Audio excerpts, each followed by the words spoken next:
Je me souviens encore du goût dans ma bouche ce soir-là. Amer, métallique, comme si j'avais avalé de la rouille. Je venais de signer un contrat de 25 millions de dollars. Un contrat dont personne ne me croyait capable. Ni mes collègues, ni mon patron, ni même ma femme.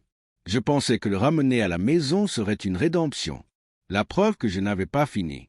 Mais quand j'ai poussé la porte de la chambre, je n'ai pas trouvé de célébration. J'ai trouvé une trahison.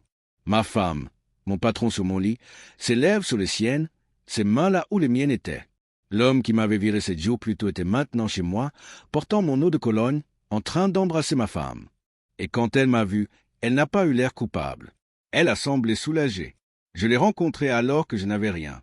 À l'époque où mes costumes sortaient des rayons de déstockage et où mes dîners étaient des nouilles instantanées.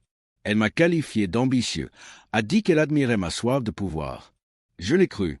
J'ai construit ma vie autour de sa conviction. Mais la soif n'attire que jusqu'à ce qu'elle menace. Quand je me suis trop approché du pouvoir qu'elle convoitait, elle a changé de camp. J'aurais dû le voir. Les nuits blanches, les sourires en coin quand elle jetait un coup d'œil à son téléphone, la façon dont elle arrêtait de me poser des questions sur mes rendez-vous. Je voulais croire que j'étais paranoïaque, que la loyauté avait encore un sens.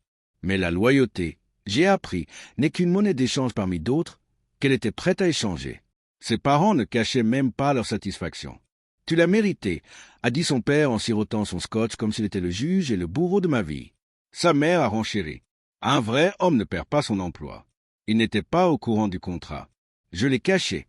Qu'il rit. Qu'il croit que j'étais brisé, car les hommes brisés ne planifient pas. Et moi, je planifiais. Je ne me suis pas emporté, je n'ai pas affronté. J'ai étudié, j'ai écouté. J'ai tracé les liens de cupidité qui unissaient ma femme, ses parents et mon ancien patron. Des liens qu'il croyait invisibles. Mais je les ai vus et j'ai tiré. Mon premier geste a été le silence. Le silence perturbe plus les gens que la colère.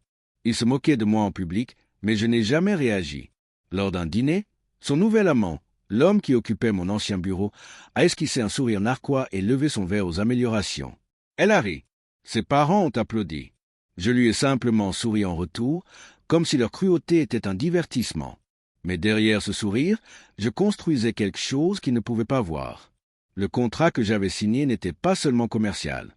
C'était la guerre, un partenariat avec une entreprise rivale, le concurrent même que mon ancien patron avait désespérément voulu écraser. Je leur ai offert non seulement mes compétences, mais aussi une connaissance approfondie.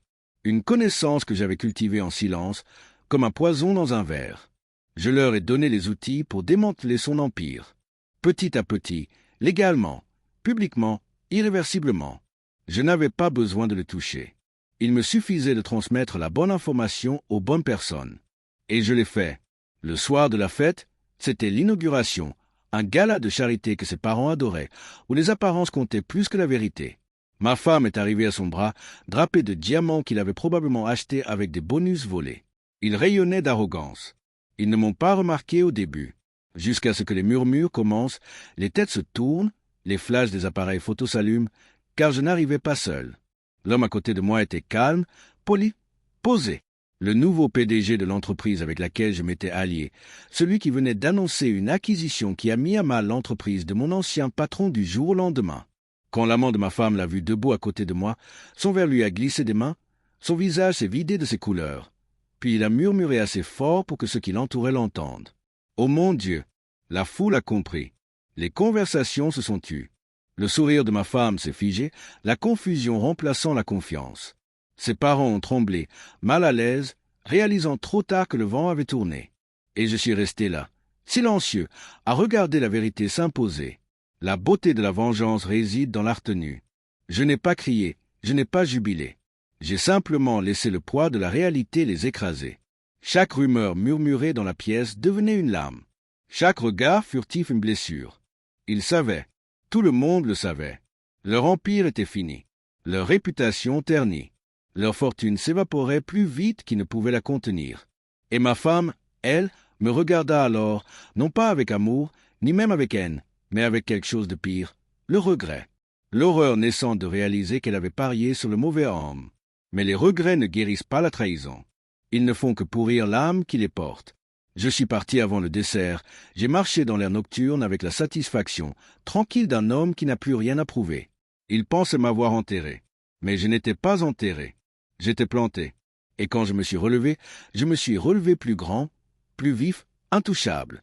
La vengeance, j'ai appris, n'est pas une question de rage. C'est une question de patience.